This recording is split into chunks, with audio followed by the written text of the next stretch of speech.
The crack of the gunshot split the morning air before anyone had time to scream. People on Main Street froze, their conversations cut short, coffee cups suspended midair, eyes wide with disbelief. But Luke Carson didn't freeze. He moved. His body chose for him before his mind could argue, stepping between the muzzle's path and the child standing by the bakery window. The bullet struck his side with a force that stole his breath. It burned hot, tearing through flesh, shocking nerves into fire.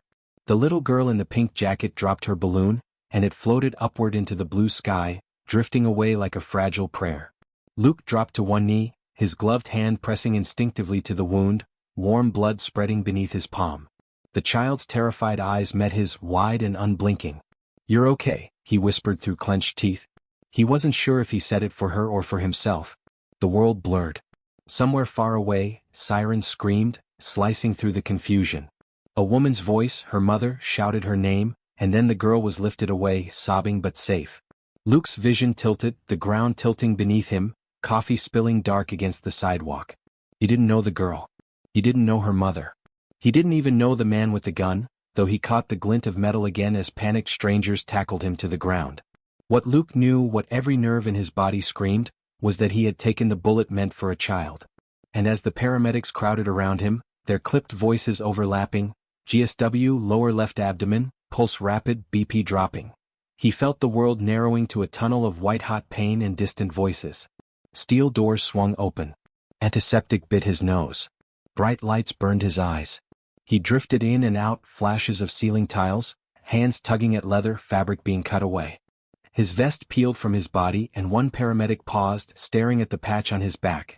The winged skull, the bold letters, Hell's Angels. Luke saw the flicker of judgment in the medic's eyes. He knew that looked too well. People saw the patch before they saw the man. Outlaw. Criminal. Trouble. But patches didn't pull kids out of gunfire. Patches didn't throw themselves between a stranger's daughter and death. Brothers did. The room spun. He felt the sting of needles, the pressure of hands trying to stop the bleeding. His lips moved but no words came out. The last thing he registered before darkness pulled him under was the rumble, one engine outside, revving once, low and deep like a signal sent into the air. Far from the hospital, in a bar on the outskirts of town, Briggs polished his bike with slow, steady hands.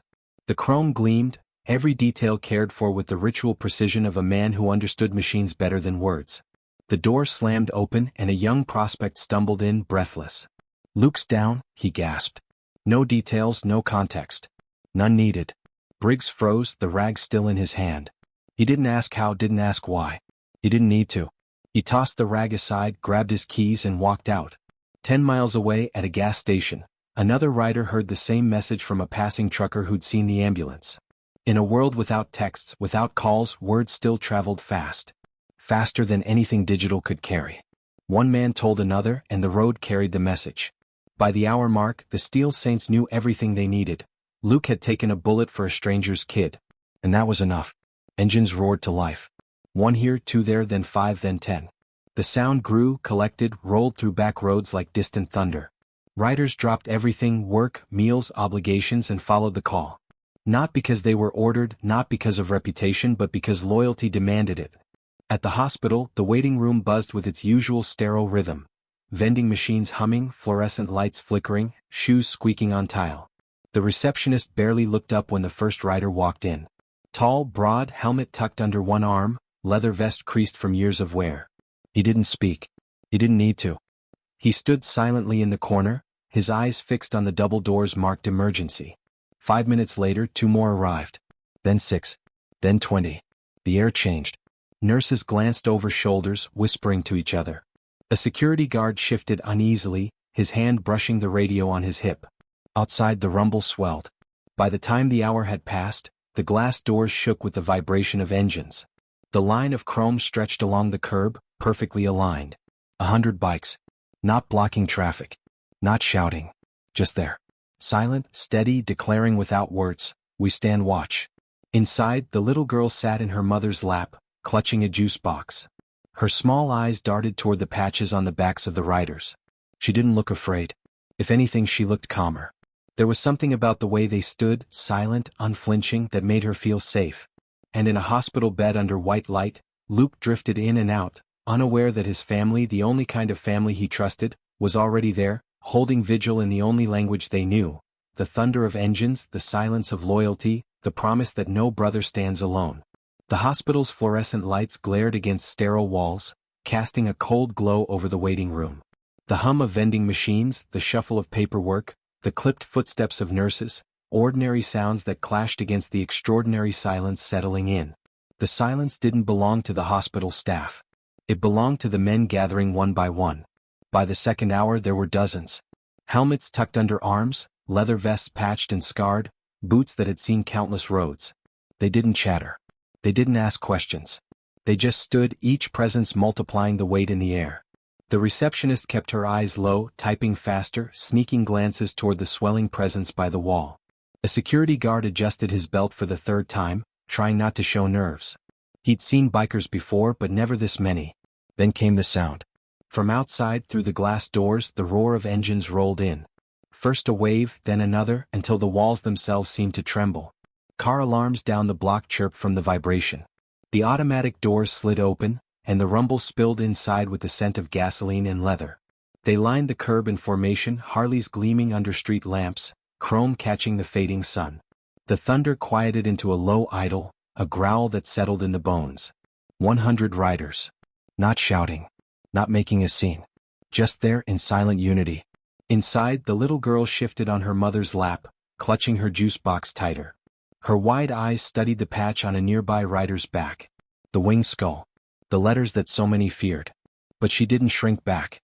Instead, she seemed steadier, her trembling easing. Children can sense things adults miss. Where others saw menace, she sensed protection. Behind double doors, Luke fought to stay conscious. The bullet had missed anything vital by inches, but blood loss had dragged him deep into a haze. His hand twitched against the sheet. He didn't hear the engines, didn't know the brothers had come.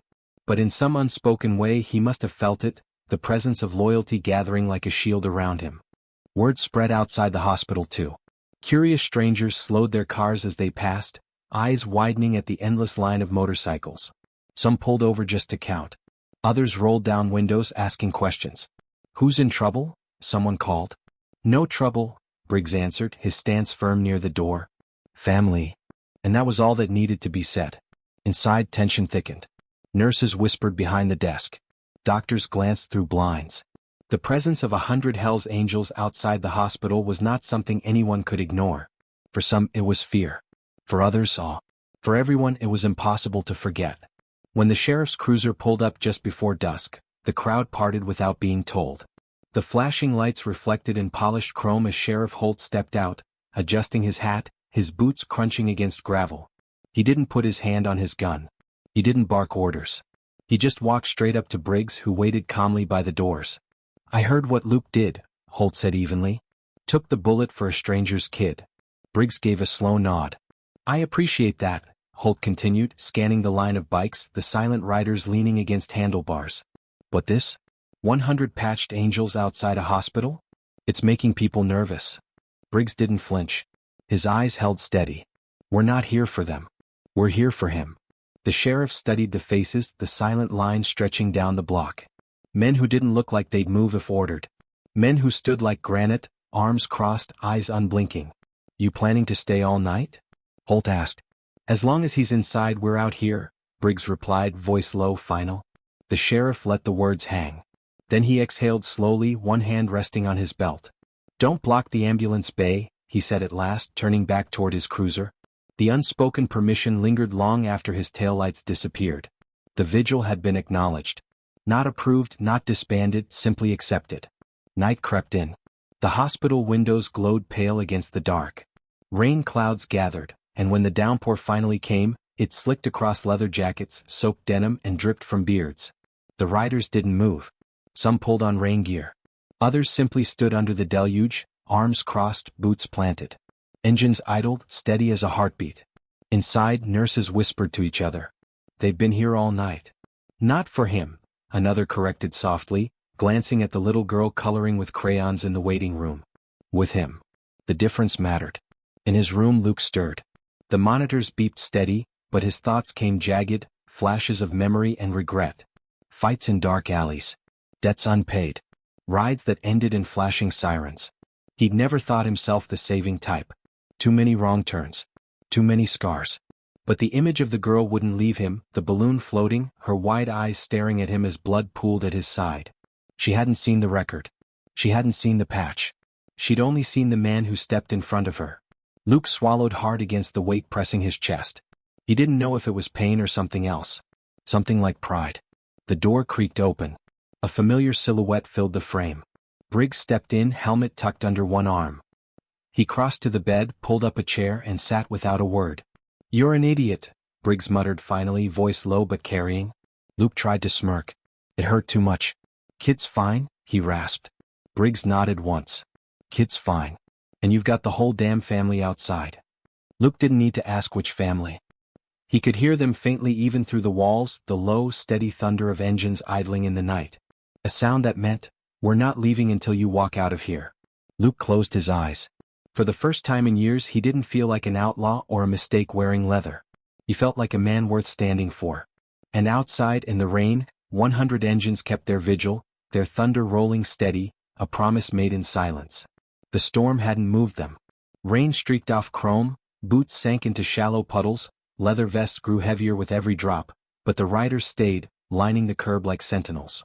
To strangers driving by, it was an unsettling sight. To Luke, still weak in a hospital bed, it was an invisible wall of strength. Morning came gray and heavy. Inside the waiting room, Sophie sat cross-legged on a chair, crayons spread across her lap. Her mother whispered softly to her, but Sophie was lost in her drawing. She glanced often toward the double doors, chewing her lip with concentration. When the nurse finally entered Luke's room carrying a folded piece of paper, Luke's brows drew together. She placed it carefully on his tray. "A visitor made this for you," she said with the faintest smile. Luke's rough fingers unfolded it slowly. Crayon lines filled the page. A stick figure on a motorcycle, big wheels colored purple, a little figure with pigtails sitting beside it. Across the sky, a balloon floated upward, just like the one Sophie had lost. "This is you," Sophie's voice piped from the doorway. She clutched the frame of the door, her mother just behind. Luke blinked, throat tightening. "You got my bike just right," he rasped. Her smile was gap-toothed, innocent. "Mama says you're a hero." He shook his head slowly. "Heroes don't have speeding tickets." She giggled, but her eyes lingered on him, serious beyond her years. "I think you're still one." Luke stared at the drawing, his calloused fingers smudging the crayon wax. He'd taken bullets before, fights gone wrong, debts collected, but never for someone who would hand him a picture afterward. Outside, the lineup of bikes shimmered in the weak sunlight. Riders leaned against handlebars, arms crossed, their expressions unreadable. They weren't here for applause. They weren't here to make a scene. They were here because Luke was inside, and brothers don't let brothers stand alone. Cars slowed. People stared. Whispers spread. What were they here for? What happened? The answer always came the same: family. When a doctor stepped outside for a cigarette, he paused to take in the sight. "That for your guy?" he asked one of the older riders. "That's for the man who didn't think twice," the rider answered. The doctor exhaled smoke, shook his head in disbelief, and went back inside. Days blurred together. Luke's strength grew slowly. Pain lanced through every movement, but he forced himself to sit up, to swing his legs over the edge of the bed. Briggs was always there, steadying him with a grip under the arm. "Easy," Briggs muttered, guiding him forward. Luke shuffled toward the window, every step fire under his ribs. He leaned on the sill, looking down. The bikes were still there. Different faces some days, but always the same line, the same presence. Brothers rotating in shifts, ensuring the vigil never broke. Luke pressed a hand to the glass. Below, Mac caught the motion. He lifted his chin, eyes locking on Luke's through the rain-streaked window. No wave, no smile, just a nod that said everything. "We see you, brother." Luke swallowed hard. He wasn't used to being seen this way. Not as trouble. Not as a shadow. As someone worth waiting for. On the third night, Briggs entered Luke's room holding a folded piece of paper. "Kid's mom wrote this," he said, handing it over. Luke opened it slowly, his rough fingers careful not to tear the thin page. The handwriting was hurried but steady. "You didn't just save my daughter's life. You saved mine. I'll tell her every day who you are. We won't forget." Luke read it twice, the words cutting deeper than any bullet. His throat tightened. "She doesn't even know me," he whispered. "She knows enough," Briggs said, leaning against the wall. "And so do we." Luke set the note beside Sophie's crayon drawing on the tray. 2 pieces of paper, fragile yet heavier than anything he had carried in years. The sheriff returned the next evening. This time he didn't come to push them away. He walked straight to Luke's room, hat in hand. "Heard the doctor say you'll pull through?" Holt said gruffly. Luke gave the faintest nod. "Guess so." The sheriff hesitated, shifting his weight. "That little girl's father's been gone a long time. You might be the first man she's seen step up for her." Luke didn't answer. Words caught somewhere between guilt and pride. Holt looked toward the hallway, where the sound of muffled engines still rumbled faintly. "I'm not gonna lie. 100 bikers outside my hospital makes people nervous. But I like what you did. And I won't forget it." Without waiting for a reply, he turned and left. The words lingered like smoke in the air. Luke lay back against his pillow, staring at the drawing taped to the wall, at the note folded neatly beside him. He'd lived a lifetime under a label: outlaw, criminal, angel, but one act had shifted something. Not to clear his name, not to erase the past, but to complicate it. To remind him that reputation isn't destiny. For the first time in years, he let himself wonder. Maybe he wasn't beyond redemption. Maybe he still had miles left to ride in the right direction. And as rain drummed steady against the window, the low thunder of 100 engines outside promised him one thing. No matter what came next, he wouldn't face it alone. By the 5th day the rain had cleared. Sunlight broke through scattered clouds, glinting off the endless row of chrome lined outside the hospital.